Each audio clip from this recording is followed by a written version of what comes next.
Good morning. It is Saturday, July 13th. We're going to be covering some severe weather that's going to be happening over the next few days. Right now, we got some storms up in this area right here. For Wisconsin, there's on a steady downtrend. Sadly, radar is currently not working for our area. So we're trying to just get updates as we can. The best we got is the MRMS, and that doesn't work too well. So for today, we have a slight risk all the way over from Montana through North and South Dakota into Minnesota, covering almost all of Minnesota, portions of Iowa, Illinois, and Wisconsin. Tornado risk primarily is going to be in the Minnesota and Wisconsin area, with wind biggest risk over in this hatched area in Montana, South and North Dakota, as well as the biggest hail risk being up over in Montana with a 15% hatched risk for hail.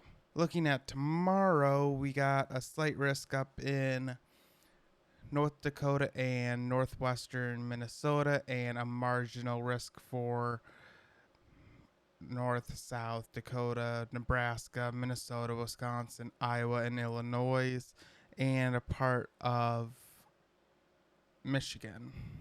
Tornado risk for tomorrow is going to be in southern Minnesota, northern Iowa, and southwest Wisconsin.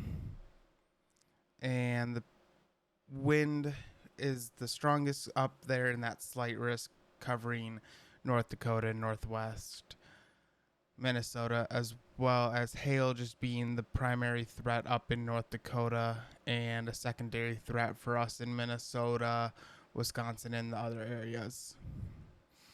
And then for day 3, we got a slight outlook for southeast Minnesota, southern Wisconsin, parts of north and eastern Iowa, northern Illinois, and small little parts of Michigan and Indiana. Looking a little bit into the future here with some models, we're going to look at the CAPE, which is the potential energy this environment has, and it still is looking pretty strong for this evening, even with the morning convection.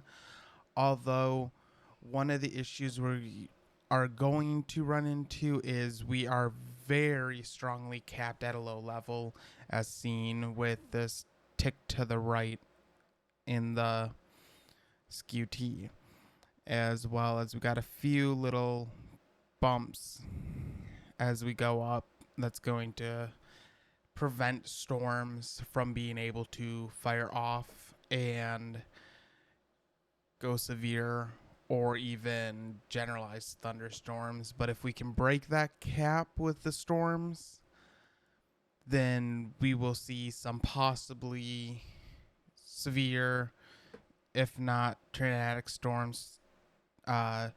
Tornado possibility seems to be best in this circled area right here, based on some of the other models I've been looking at.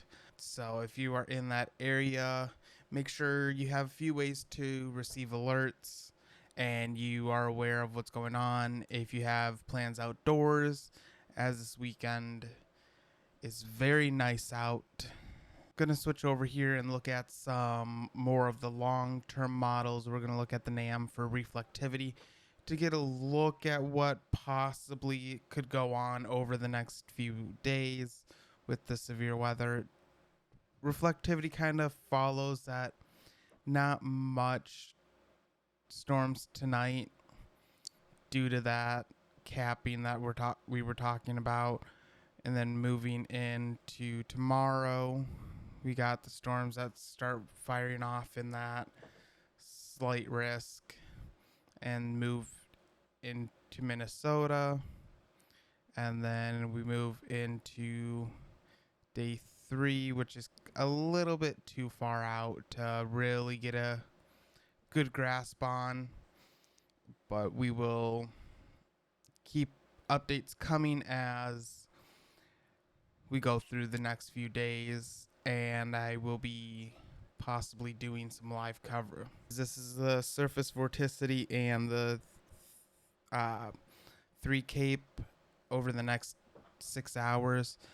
Right now, there's not much. You got the storms up over in Wisconsin, which are a little bit stronger.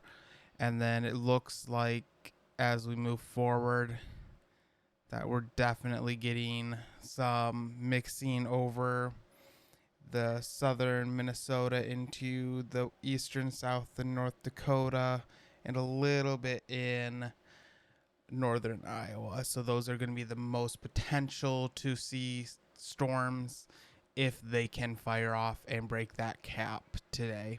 As always, be prepared, have ways to receive alerts, especially with our radar being down. It's unknown when it's going to come back up at this time. So the best thing we can do is have those alerts ready and ways to receive them for when they are issued out.